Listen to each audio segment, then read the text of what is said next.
altogether, I probably tried to tough it out myself for a period of several months, and finally realized that I wasn't reaching the goals I had wanted to, so I called and got a referral from our doctor, who referred me to Nick and preferred physical therapy.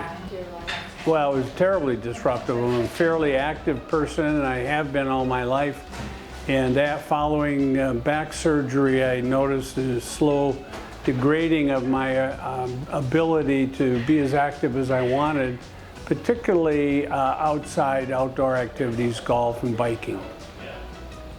Oh yes, there's no question about that. And that's the thing you probably miss the most. You get used to a certain lifestyle and a certain routine, and then you find slowly but surely is that you're unable to perform at the level you used to, or engage in the activities you wanted to engage in, and that's disappointing, to say the least. Aspirin, maybe, that's about it. I wasn't that knowledgeable. I kind of resigned myself to the fact that it was really a structural back problem, spine problem, and thought, well, I'm just going to have to live with it, but found out that that's not necessarily true if you take the right approach.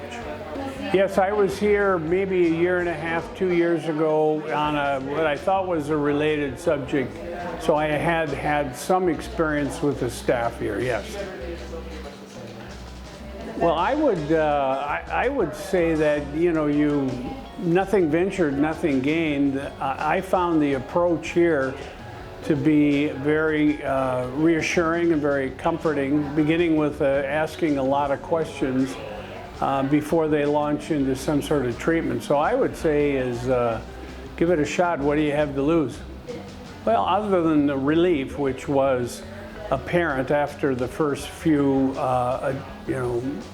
sessions, I found the staff to be particularly pleasant and knowledgeable and professional. So the entire experience was good for me. Yeah, I would say that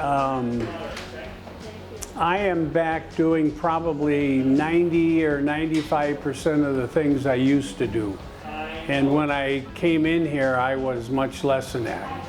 So it's through a series of exercises that I learned here in the morning, which kind of helps me prepare for the day and alleviates a lot of the pain that I would experience, is gone as long as I continue to follow the exercise regimen that they recommend here.